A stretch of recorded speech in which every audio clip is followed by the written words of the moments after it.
Profitability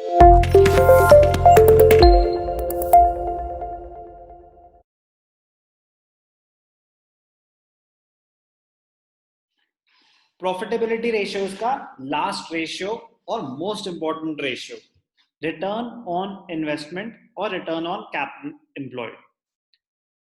as an investor आपके लिए most important ratio, आप किसी कंपनी में इन्वेस्ट करना चाहते हैं तो सबसे पहले आपका क्वेश्चन क्या होगा कि रिटर्न ऑन इन्वेस्टमेंट कितना मिलेगा।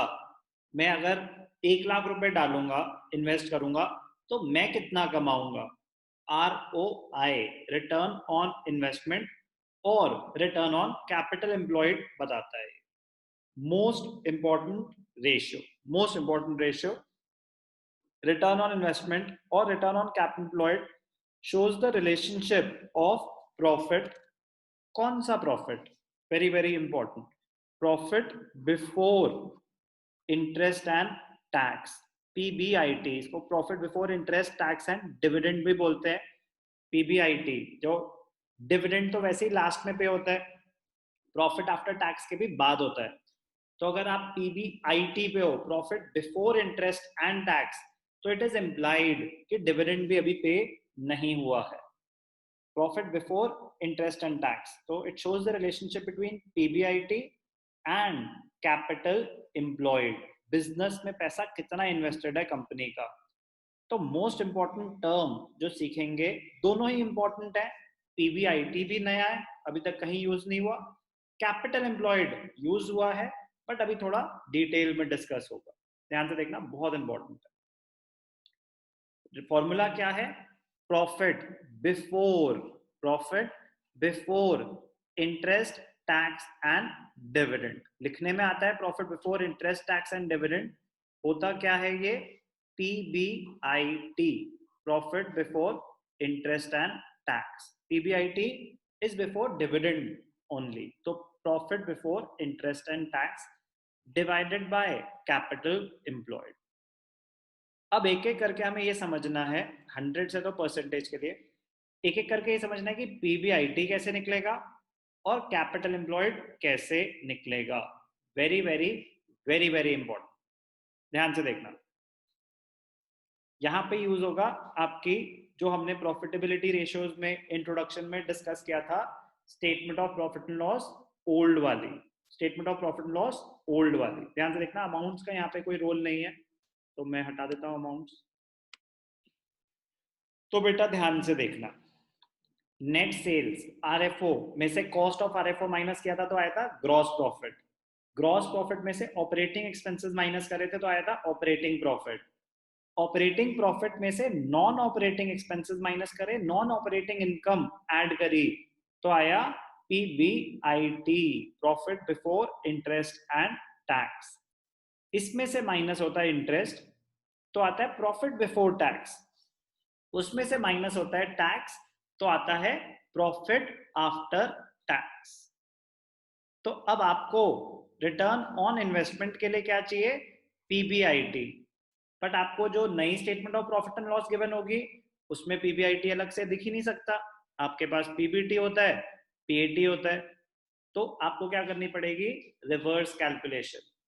अगर आप PAT पे हो, अगर आप PAT पे हो तो ध्यान से देखना, ध्यान से देखना, आपको क्या चाहिए, PBIT, आपके पास क्या है, प्रॉफिट आफ्टर टैक्स, तो रिवर्स कर दो टैक्स, तो ऐड बैक कर दो टैक्स, कर दिया जी।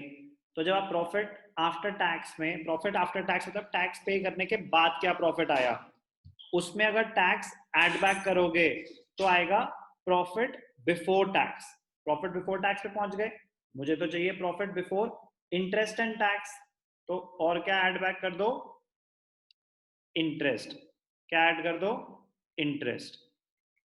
कौन से इंटरेस्ट की बात हो रही है, interest on long term borrowings. Finance cost दे रखा हो तो as it is finance cost add कर दो, और कभी कभी आपको ये कैलकुलेट करना पड़ सकता है, हो सकता है आपको डिबेंचर्स की वैल्यू दे रखी हो, 8% डिबेंचर्स, 10% डिबेंचर्स, तो वो उतना इंटरेस्ट कैरी करते हैं। हो सकता है आपको बैंक लोन दे रखा हो 8% बैंक लोन, 10% बैंक लोन, तो आप उस पर इंटरेस्ट निकालेंगे। हो सकता है इंटरेस्ट डायरेक्टली गिवन हो सकता है इंटरेस्ट आपको कैलकुलेट करना पड़े। बहुत बहुत बहुत इंटरेस्टिंग और बहुत इंपॉर्टेंट पोर्शन है calculation of PBIT from PAT और पीबीटी। अगर आप पीबीटी पे हो तो टैक्स ऑलरेडी एडेड है, तो आपको सिर्फ क्या ऐड करना है, इंटरेस्ट, फाइनेंस कॉस्ट। अगर पीएटी पे हो तो टैक्स भी ऐड करना है और इंटरेस्ट भी ऐड करना है। तो एक हो गया रिवर्स कैलकुलेशन, एक हो गया कि आपको ऊपर से निकालना है। तो sales minus cost of RFO gross profit, gross profit minus operating expenses operating profit, operating profit minus non-operating expenses, add non-operating income will give you profit before interest and tax। पहला कंपोनेंट आरओआई का formula क्या है, PBIT, profit before interest tax and dividend divided by capital employed. अभी मैंने आपको क्या बताया, ये पीबीआईटी क्या होता है। अब वेरी वेरी इंटरेस्टिंग पॉइंट, ये कैपिटल एम्प्लॉयड क्या होता है। कैपिटल एम्प्लॉयड निकालने के दो अप्रोचेस हैं, एक होती है लायबिलिटी साइड अप्रोच, एक होती है asset side approach. Capital employed, आपने बिजनेस में कितना पैसा इन्वेस्ट कर रखा है, अपना या बाहर वालों का, उससे फर्क नहीं पड़ता। कैपिटल और कैपिटल एम्प्लॉयड दो अलग चीजें हैं। कैपिटल होता है ओनर्स फंड्स, अपना कितना पैसा डाला हुआ है। कैपिटल एम्प्लॉयड मतलब बिजनेस में कितना पैसा इन्वेस्टेड है। डिपेंडिंग ऑन द इंफॉर्मेशन आपको हो सकता है लायबिलिटी साइड अप्रोच यूज करनी पड़े, हो सकता है एसेट साइड अप्रोच यूज करनी पड़े। दोनों से कैपिटल एम्प्लॉयड एग्जैक्टली सेम आएगा। दोनों अप्रोचेस आपको बहुत अच्छे से आनी चाहिए, क्योंकि आपको क्या पता कि इंफॉर्मेशन क्या दे रखी हो, उस हिसाब से आपको कैलकुलेट करना पड़ेगा कैपिटल एम्प्लॉयड। ध्यान से देखना, दो अप्रोचेस हैं, liability side approach, asset side approach. Liabilities side approach तो कंटेंट्स जो इक्विटी एंड लायबिलिटीज साइड पे दे रखे हैं वो यूज होंगे। तो फॉर्मूला क्या होता है लायबिलिटी साइड अप्रोच के हिसाब से, debt plus equity, equity plus debt, debt plus equity एक ही बात है। तो इक्विटी क्या होता है, शेयर होल्डर्स फंड्स। इक्विटी क्या होता है, share holders funds. Share holder funds equity, share capital and reserves and surplus. उसमें क्या आता है, share capital, reserves and surplus. In case of surplus, balance in statement of profit and loss, if it has a debit balance, अगर आपका कोई accumulated loss है तो उसको डिडक्ट कर देंगे to calculate share holders funds. कोई नेगेटिव आइटम है तो उसको माइनस कर देंगे। कोई फिक्टिशियस एसेट है, कोई लॉस है ऐसा accumulated जो अभी राइट ऑफ नहीं हुआ, तो उसको माइनस कर देंगे शेयर होल्डर फंड्स कैलकुलेट करते टाइम। इसमें ऐड कर दे तो क्या, इक्विटी, शेयर होल्डर फंड्स क्या होता है आपका, इक्विटी। तो इक्विटी प्लस डेट, तो नॉन करेंट लायबिलिटीज, इसे क्या बोलेंगे हम, डेट। तो डेट में क्या आता है, long term borrowings and long term provisions. तो लायबिलिटी साइड अप्रोच में हम कैपिटल एम्प्लॉयड को क्या बोल सकते हैं, equity plus debt, equity plus debt. अब ध्यान देना, एक बहुत ही इंटरेस्टिंग पॉइंट है, बड़ा इंटरेस्टिंग पॉइंट है। अभी एसेट साइड अप्रोच के बाद हम आएंगे इस पे, जो स्टार लगाया हुआ है। इक्विटी प्लस डेट, आपने बिजनेस में कितना पैसा इन्वेस्ट कर रखा है, कुछ आपका अपना, कुछ आपने बाहर वालों से रेस किया हुआ है। Only long term borrowings and long term provisions आती हैं कैपिटल एम्प्लॉयड में। Asset side approach, asset side approach same चीज निकालने की दूसरी अप्रोच, कि आपने वो पैसा इन्वेस्ट कहां कर रखा है। कह रहा है जो पैसा इन्वेस्ट कर रखा है या तो नॉन करेंट एसेट्स में करा होगा या वर्किंग कैपिटल में करा होगा। तो बेसिकली नॉन करेंट एसेट्स और करेंट एसेट्स, लेकिन कुछ पैसा उसमें से आपको इमीडिएट लायबिलिटीज पे करने के लिए यूज करना पड़ सकता है, इसीलिए करंट लायबिलिटीज माइनस करके कैलकुलेट करते हैं कैपिटल एम्प्लॉयड। तो एसेट साइड अप्रोच का जनरल फॉर्मूला क्या है, non current assets plus current assets minus current liabilities. तो current assets minus current liabilities क्या होता है, वर्किंग कैपिटल। तो non current assets plus working capital, different different फॉर्मूले हैं। Current assets plus non current assets क्या होते हैं, टोटल एसेट्स। तो total assets minus current liabilities करोगे तो भी वही आएगा, non current assets plus current assets minus current liabilities करोगे तो भी वही आएगा, non current assets plus working capital करोगे तो भी वही आएगा। एक ही बात है तीनों, लिखने के डिफरेंट डिफरेंट तरीके, पर ध्यान क्या देना है, बहुत important point. Non current assets में फिक्स्ड एसेट्स आ गए, ओके, ये है सारा इंपॉर्टेंट पॉइंट। इन्वेस्टमेंट्स, आपने पैसा इन्वेस्ट कर रखा है। इन्वेस्टमेंट्स दो टाइप की होती हैं, एक ट्रेड इन्वेस्टमेंट्स और एक non trade investments. Non trade investments मतलब बिजनेस के बाहर आपने किसी और कंपनी में पैसा इन्वेस्ट कर रखा है, एसेट साइड पे तो आएगा, एसेट साइड पे तो आएगा, बट वो पैसा तो आपने बिजनेस के बाहर इन्वेस्ट कर रखा है। जो पैसा बिजनेस के बाहर इन्वेस्ट कर रखा है वो आपकी कैपिटल एम्प्लॉयड का पार्ट नहीं हो सकता। कैपिटल एम्प्लॉयड का मतलब होता है कि आपने अपने बिजनेस में कितना पैसा इन्वेस्ट कर रखा है। तो अगर आपकी कोई इन्वेस्टमेंट है जो बिजनेस के बाहर है तो एसेट साइड अप्रोच अगर ले रहे हो तो non trade investments should not be taken into consideration. तो हम सिर्फ और सिर्फ क्या लेते हैं, ट्रेड इन्वेस्टमेंट्स। तो non current trade investments, it is assumed that all non-current investments are trade investments unless specified to be non-trade। कह रहा मतलब, कह रहा अगर सिर्फ लिखा हुआ है नॉन करेंट इन्वेस्टमेंट्स, कुछ नहीं बता रहा कि ट्रेड है या नॉन ट्रेड है, तो आप अज्यूम करोगे कि वो ट्रेड इन्वेस्टमेंट्स हैं और आप उनको कंसिडर करोगे कैपिटल एम्प्लॉयड में। स्पेसिफिकली लिखा हुआ है नॉन ट्रेड इन्वेस्टमेंट्स, स्पेसिफिकली लिखा हुआ है नॉन ट्रेड इन्वेस्टमेंट्स, तो नहीं लोगे, बता दिया उन्होंने। लेकिन अगर वो कुछ नहीं बोल रहे तो वो ट्रेड मानी जाएंगी। तो नॉन करेंट एसेट्स में सारे एसेट्स आते हैं, क्या नहीं आते, non trade investments. Working capital क्या है आपका, current assets minus current liabilities, ये नॉर्मल है। अब तो फिर क्या पता चला कि जब आप एसेट साइड अप्रोच ले रहे हो तो आप खुद ही एक्सक्लूड कर दो नॉन ट्रेड इन्वेस्टमेंट्स। लेकिन जब आप लायबिलिटी साइड अप्रोच ले रहे हो तो आपने पूरा पैसा ले लिया कि कुछ मैंने पैसा अपना लगाया हुआ है, share holders funds, owners funds, कुछ बोरोइंग्स हैं, डेट। अब अगर उस पैसों में से कुछ पैसा मैं बिजनेस के बाहर इन्वेस्ट कर चुका हूं तो वो मुझे क्या करना चाहिए, माइनस करना चाहिए। तो बहुत बहुत बहुत इंपॉर्टेंट पॉइंट है। अगर लायबिलिटी साइड अप्रोच फॉलो कर रहे हो तो एक चीज का बस ध्यान रखना, जो लॉसेस हैं वो तो यहाँ दिखा दिया कि माइनस कर दो, फिक्टिशियस एसेट वो सब हो गए, माइनस कर दो।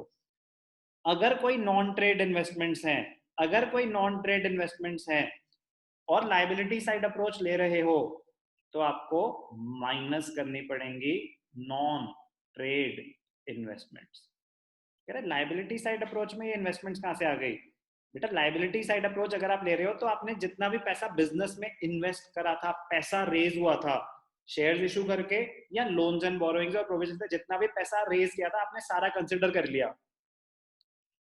अब जो पैसा रेज हुआ था उसमें से अगर कुछ बिजनेस के बाहर इन्वेस्टेड है तो वो आपके कैपिटल एम्प्लॉयड का पार्ट नहीं होना चाहिए, लेकिन इक्विटी एंड डेट और टोटल मनी रेज दिखा रहा है। अगर कुछ है ऐसा जो बिजनेस के बाहर इन्वेस्टेड है तो आपको इसमें से खुद लायबिलिटी साइड अप्रोच में ये ध्यान रखना है, माइनस करके दिखाना पड़ेगा। बहुत इंपॉर्टेंट पॉइंट है। तो आपको पूरी बैलेंस शीट देखनी है कि कोई नॉन ट्रेड इन्वेस्टमेंट्स तो नहीं है। अगर ट्रेड इन्वेस्टमेंट्स है तो कुछ नहीं, तो वैसे ही उसका पार्ट रहेगा, तो बस इक्विटी प्लस डेट। तो जब भी लायबिलिटी साइड अप्रोच लो तो बैलेंस शीट बड़े ध्यान से देखना कि उसमें कोई नॉन ट्रेड इन्वेस्टमेंट्स तो नहीं है, हैं तो लायबिलिटी साइड अप्रोच में माइनस कर देंगे। जब आप एसेट साइड अप्रोच ले रहे हो तो उसको कंसिडर ही मत करना। अगर नॉन ट्रेड इन्वेस्टमेंट है तो उनको कंसिडर मत करना, बाकी सब एसेट्स में ले लेंगे। सिर्फ इन्वेस्टमेंट्स वर्ड गिवन है, कुछ मेंशन नहीं है कि ट्रेड है कि नॉन ट्रेड है, तो आप ट्रेड इन्वेस्टमेंट्स मानेंगे, कैपिटल एम्प्लॉयड में ऐड कर लेंगे। मोस्ट इंपॉर्टेंट रेशियो है रिटर्न ऑन इन्वेस्टमेंट और return on capital employed. Objective क्या है, सिग्निफिकेंस क्या है, it assesses the overall performance, profitability of the enterprise. It measures how efficiently the resources of the business are used. Return on capital employed is a fair measure of the profitability of any concern with the result that the performance of different industries may be compared. आप कहोगे कि इसका ROI 15% है, इसका 18% है, मैं तो इसके साथ जाना चाहूंगा, तो यहां यूज होता है ROI. An enterprise should have a satisfactory ratio. To assess कौन सा होता है ये satisfactory ratio, it should be compared with its own ratios of past years or with the ratios of similar enterprises in the industry or with the ratio of industry standards. कैसे पता चलेगा कि आपकी कंपनी अच्छा कर रही है या नहीं कर रही है? प्रीवियस ईयर की परफॉर्मेंस से कंपेयर कर लो, या डिफरेंट कंपनीज से कंपेयर कर लो, या इंडस्ट्री एवरेज से कंपेयर कर लो, तो पता चल जाएगा कि आप एवरेज से बेटर परफॉर्म कर रहे हो या उससे बुरा परफॉर्म कर रहे हो. बहुत बहुत बहुत ज्यादा इंपॉर्टेंट रेशियो है return on capital employed, return on investment. एक क्वेश्चन करके देखेंगे इसका. पहले आप एक बारी फॉर्मूले को रिवाइज कर लेंगे कि पीबीआईटी कैसे निकाला था, कैपिटल एम्प्लॉयड का फॉर्मूला क्या है, लाइबिलिटी साइड अप्रोच से, एसेट साइड अप्रोच से. सबसे मजेदार चीज है ये पीबीआईटी, इंपॉर्टेंट है काफी ज्यादा. क्वेश्चन करके दिखाऊंगा मैं आपको एक. क्वेश्चन करते हैं आरओआई पे, ध्यान से देखना, मजेदार क्वेश्चन है, इंपॉर्टेंट है, very important. Calculate ROI from the following details. क्या गिवन है? Net profit after tax. Tax का रेट दे रखा है 10% debentures of 100 each, rupees 10 lakh. Debentures की वैल्यू गिवन है, तो 10% क्या है? Rate of interest. Fixed assets at cost rupees 22,50,000. accumulated depreciation on fixed assets up to date 2,50,000. assets की gross value 22,50,000. depreciation देखते हैं क्या होगा. current assets दे रखे हैं, current liabilities दे रखी हैं. ROI निकालना है, निकला हुआ है, कैसे निकालना है वो सीखना है, ध्यान से देखना. ROI रिटर्न ऑन इन्वेस्टमेंट का फॉर्मूला क्या होता है? Profit before interest, tax and dividend divided by capital employed into 100. तो पहले तो एक बारी पूरा फॉर्मूला लिख देंगे. अब हमें चाहिए क्या करके, पहले profit before interest and tax. ध्यान से देखना क्या चाहिए? PBIT, profit before interest tax and dividend. आपके पास क्या है? Profit after tax. ऐड कर दो टैक्स, ऐड कर दो इंटरेस्ट. ये तो हो गया बेटा फॉर्मूला. अब ध्यान से देखना, प्रॉफिट आफ्टर टैक्स कितना है? 6,50,000. बड़ा ही मजेदार पॉइंट है, ध्यान से देखना, बहुत बहुत बहुत इंपॉर्टेंट पॉइंट है. पीबीआईटी में से क्या माइनस होता है? इंटरेस्ट.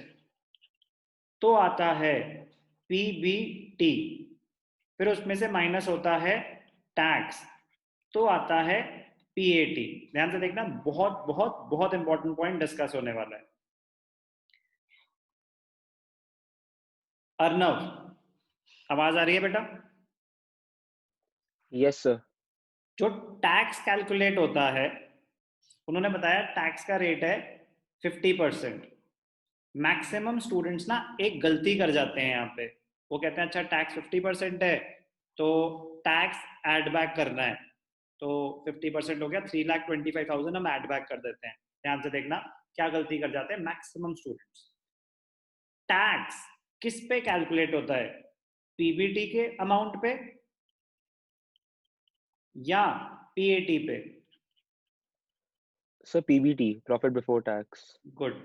टैक्स कैलकुलेट होता है प्रॉफिट बिफोर टैक्स पे. जो भी अमाउंट आया, प्रॉफिट आया, उसके ऊपर टैक्स कैलकुलेट होता है, माइनस करते हैं, फिर आ जाता है profit after tax.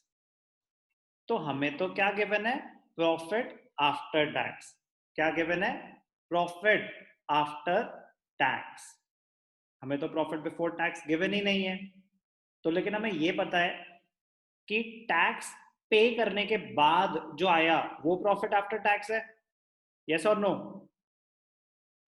Yes, sir. तो लेट पीबीटी, पीबीटी हमें नहीं पता, पीबीटी हमें नहीं पता, ध्यान से देखना बहुत इंपॉर्टेंट पॉइंट है। क्या मैं करता हूं नीचे,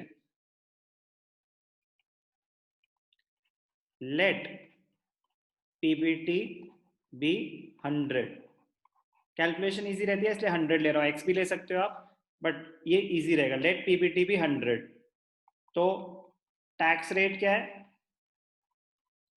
50%, यस और नो? Yes, sir. तो टैक्स क्या हो जाएगा? 50। Yes, sir. तो प्रॉफिट आफ्टर टैक्स क्या हो जाएगा? Profit after tax is PBT minus tax, 100 minus 50, which is equal to 50, yes or no? Yes, sir. अब ध्यान से देखना, पीएटी पीबीटी, जब पीएटी 50 है तो पीबीटी कितना है? 100। Yes, sir. तो पीएटी अगर 6,50,000 है तो पीबीटी कितना होगा? 6,50,000 into 100 divided by 50, Yes, sir. 13 lakhs, yes or no? Yes, sir. Very very important. एक है कि बेसिक यूनिटरी मेथड, एक है कॉमन सेंस, प्रैक्टिस, धीरे धीरे पहुंच जाओगे। कुछ भी था पीबीटी, 50% अगर उसमें से टैक्स कट गया तो जो बचा होगा वो भी तो 50% ही होगा, यस और नो? Yes, sir. तो अगर किसी चीज का 50% 6,50,000 है तो उसका 100% कितना होगा आप डायरेक्टली भी कैलकुलेट कर सकते थे, तो वो लॉजिक यहीं से आया। तो पीबीटी कितना निकला? 13 lakhs। अब ध्यान से देखना, तो अगर पीबीटी वेरीफाई कर लेते हैं, वेरीफाई कर लेते हैं, पीबीटी 13 lakhs है, टैक्स रेट 50% है, तो इसका 50% कितना होता है? 6,50,000, यस और नो? Yes, sir. तो 13 लाख में से 6,50,000 माइनस करेंगे तो प्रॉफिट आफ्टर टैक्स आ रहा है, वेरिफिकेशन डन। तो टैक्स कितना है कैलकुलेट करा? 6,50,000। तो पीएटी ये गिवन था, टैक्स हमने कैलकुलेट कर लिया। अब ध्यान से देखना, interest, very very interesting point. Debentures है मेरे पास 10 लाख के और रेट ऑफ इंटरेस्ट है 10%। तो अगर 10 लाख के डिबेंचर्स है तो उस पर आपने इंटरेस्ट कितना पे किया होगा उस साल में? 10 लाख का 10%, तो 1 लाख। 10 लाख का 10%, तो इंटरेस्ट कितना आया? 1 लाख। तो 6,50,000 प्लस 6,50,000 प्लस 1 लाख, तो 13 लाख प्लस 1 लाख, पीबीआईटी कितना आया? 14 लाख। समझ आया कैसे कैलकुलेट करा पीबीआईटी? Yes, sir. ओके, अब ध्यान से देखना, नेक्स्ट पॉइंट, कैपिटल एम्प्लॉयड, ये भी बहुत इंपॉर्टेंट है। कैपिटल एम्प्लॉयड, कैपिटल एम्प्लॉयड कितना है ध्यान से देखना, हमें क्या वैल्यूज गिवन है? हमें एसेट्स गिवन है, वर्किंग कैपिटल गिवन है, तो एसेट साइड अप्रोच ले लेंगे। एसेट साइड अप्रोच का फॉर्मूला क्या होता है? Non current assets plus working capital. तो आपको फिक्स्ड एसेट्स दे रखे हैं और कॉस्ट पे और एक्यूमुलेटेड डेप्रिसिएशन दे रखी है, तो डेप्रिसिएशन माइनस कर दो, नेट फिक्स्ड एसेट्स लेंगे हम। उस टाइम की वैल्यू चाहिए ना हमें, तो ध्यान से देखना, capital employed asset side approach से फॉर्मूला क्या हो जाएगा? Non current assets plus working capital. Non current assets minus करके दिखा रहा हूं, आप माइनस दिखाएंगे आप, 22,50,000 माइनस 2,50,000 करके दिखाएंगे, 20 लाख आ गया। Working capital, current assets minus current liabilities, ध्यान से देखना, कॉस्ट थी फिक्स एसेट्स की, उसमें से डेप्रिसिएशन माइनस कर दी, working capital current assets minus current liabilities, current assets कितने हैं 12 लाख, करंट लायबिलिटीज कितने हैं 8 लाख,